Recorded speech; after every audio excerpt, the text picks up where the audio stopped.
But Sai, I want to follow up on something in the film where they ask you about the psychology of sources, and you're kind of dismissive about it. But like, why wouldn't that be interesting to understand what? Well, first of all, these are the people that you rely on for your livelihood, so maybe it's worth understanding what makes them tick. But can I ask you about that? I'm still a reporter. So the last thing I want to do is talk about, I'll say generally, the people that come to me, which does happen, are people who are in the intelligence world or the military world or what you will, sometimes in the State Department world, who take this oath of loyalty to the Constitution and who really believe it. That it's not meant to be loyal to the general or the Secretary of State. It's meant to be loyal to the values of the Constitution. There is that strain. There's that strain among Americans, I'm sure in any country, people who really believe in the values of, I don't know, what you will, 10 Commandments, just telling the truth. So those people I come upon, and I didn't like sharing with Laura and Mark. We get that. And their gang.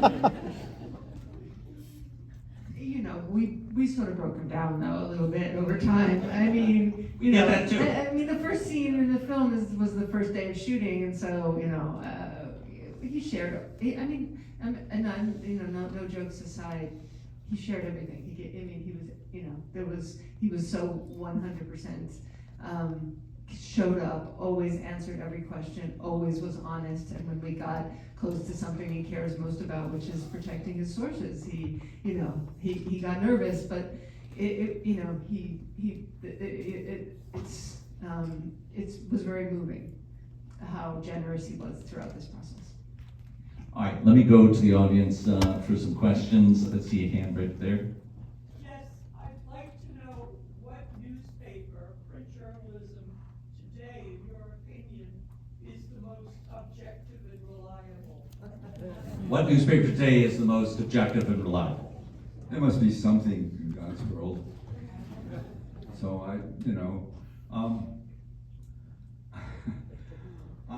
actually, one of the great truth tellers are the reporters of Al Jazeera that were in Gaza. And which is why they were so significantly targeted, which they were. And so there's one track of people, and there's a lot of American reporters out there that could be a lot better if they didn't happen to be working for the various newspapers they work for. That's always a problem. Editors generally. And when I was at the Times, I was at the Times for 7 or 8 years, in crucial years during Watergate and Vietnam, I was hired to do Vietnam. I would see when a job came open for a relatively, let's say, senior editor to a more senior editor. They never picked the best person. They picked the one that they knew would be more malleable.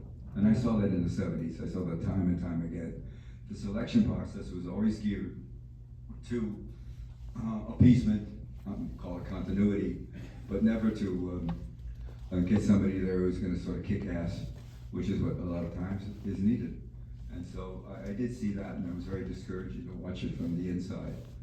Although I had a pleasant time there. I mean, no bother. Actually, Laura, since Sai's putting the microphone in front of you, you've had the opportunity to collaborate with lots of different news organizations, particularly the Snowden work. I mean, I wonder how you reflect on the state of larger news organizations. Yeah, I kind of share Sai's criticism of institutions. I think that they're sort of inherently conservative, and I think they constrain news oftentimes. And I mean, particularly like the Snowden reporting that I did. I mean, there's a reason that Snowden reached out to me, because I was independent and I didn't have anyone who was going to tell me what I could and couldn't do, and then they had something that they wanted. And then if you have something they want, then they want to work with you. But working within those institutions, I think, is really tough. If you're somebody who is going to go after power over and over again. Markets of it. We were actually emailing about this morning. I think that the situation now, vis-a-vis reporting in the United States, is worse than it's been at any point in, I think, our collective history, in that there is so much intimidation of reporters, of institutions, of there's no longer inspector generals in various institutions that you could rely on as sources. They're simply, this is a period of an intense intimidation of the press, and I think that it's inhibiting many people from acting in the ways they formerly might have. All right, cheery reflections here. On the aisle here. Thank you, Mr. Hersh, and to the filmmakers for your service. My question is, I was titillated by the Bin Laden box that kept showing up in the background. And I wonder if you could talk a little bit about that. No, I'm sorry, just say that. I was very curious about the Bin Laden box, it kept showing up in the And the story from 2015, I wonder if you could talk about that 10 years on. Oh, I'm so happy you raised the story that was killed by an editor.